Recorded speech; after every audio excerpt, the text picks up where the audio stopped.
Good morning, boys and girls. I'm back. It is Saturday. It's the weekend. I'm so happy, but I'm very excited that we get to be back together on Monday. So I wanted to read outside today, but my husband is mowing the grass, so it's a little bit loud and it's a little bit dusty out there. So I decided to be here in my office instead. This morning I was at a yard sale and I came across something that I just had to get. It's this book, The King, the Mice, and the Cheese. I bet some of you guys that are in daycare and Cooper, who was in our class last year, can remember Pastor John. Well, this was one of my favorite books that Pastor John used to read at chapel. He had the best voices. I don't think Miss Amy can do the voices exactly like Pastor John, but I will try. But we love Pastor John and we miss him. We love Pastor Matt too, but I had to buy this book and I just wanted to read it in honor of Pastor John. So this is a fun one. It's called The King, the Mice, and the Cheese.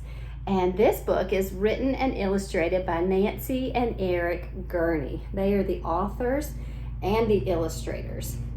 And remember, this is the front cover of the book. And when we read a book, we always read from top to bottom, left to right.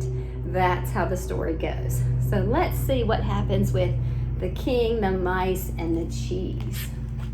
Once upon a time, in a faraway country, there lived a king. He lived in a beautiful palace. He had everything he liked, and he liked cheese best of all. His cheesemakers made the best cheese in all of the land.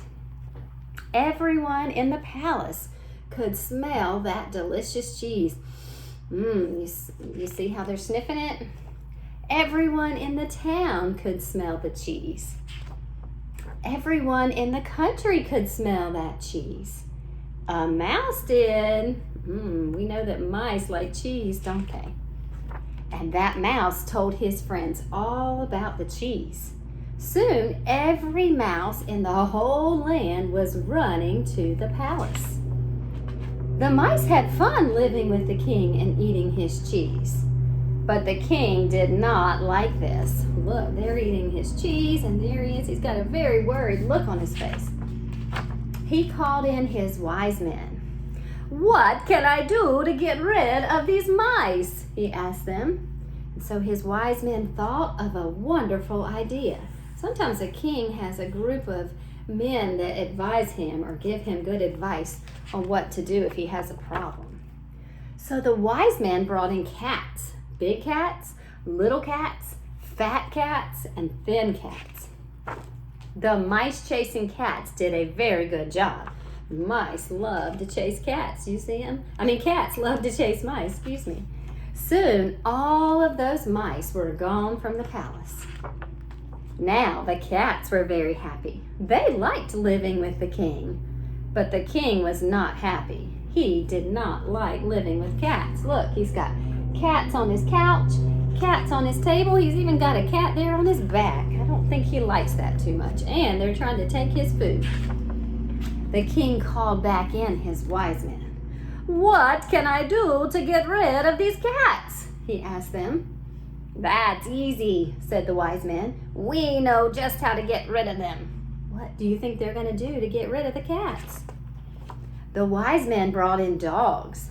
Big dogs, little dogs, white dogs, and spotted dogs. Look at all those dogs.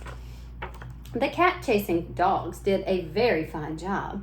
Soon, all of the cats were gone from the palace. What do you think is going to be the problem now? Let's see. Now the dogs were very happy. They liked living with the king. But the king was not very happy. He did not like living with the dogs. Look, here's a dog there trying to take his chicken right off his plate. And this one over here is licking the plate on his table. I think that's too many dogs in the palace. Once again, the king called in his wise men. "Can you get rid of these dogs?" he asked them. "We surely can," said the wise men. What do you think they can do to get rid of the dogs? The wise men brought in lions. Big, brave lions. See the lions? See their mane there? You think the lions can chase away all the dogs? The dog chasing lions did a great job. They chased those dogs, every last one of them, out of the palace. Now the lions were very happy. They liked living with the king. But once again, the king was not very happy.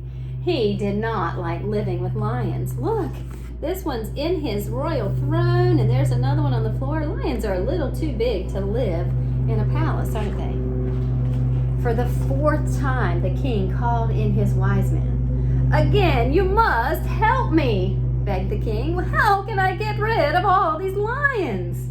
Once again, the wise men said, oh, that's no problem. That's easy. So they brought in elephants. The wise men brought in elephants to chase those lions away. You think the elephants can take care of the lion problem?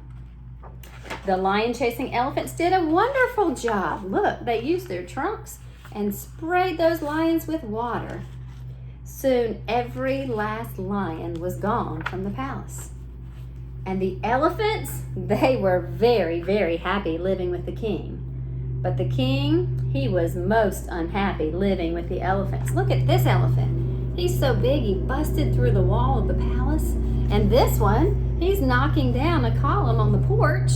I don't think elephants are a good idea, even in a house as big as a palace, do you? How do you get rid of elephants? Yelled the king. We can do it, said the wise men. We will do it right away. What will they do to get rid of elephants?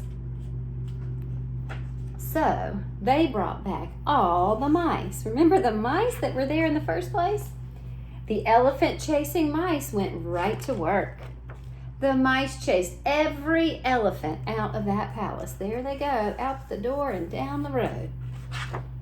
But now the poor king was right back where he started. Mice, mice, they were everywhere. Mice, mice, eating his cheese. What am I going to do? Cried the king. So for 3 long days the king sat and he thought and he asked himself that question. After 3 days of thinking, he thought of the only answer. The king called all the mice together. Come here, mice. Listen, boys, let's make a deal, said the king. I will learn to get along with you, and you will learn to get along with me. From then on, the king shared his cheese with the mice, and the mice learned to eat with very nice manners. And they all learned to live together happily ever after. They learned how to get along, and that is something I think some of us grown-ups could learn even today. So I love that story. It reminds me of Pastor John. I hope you guys have a wonderful weekend, and I'm so excited that we get to be back together on Monday. So I will see you then. Bye, guys.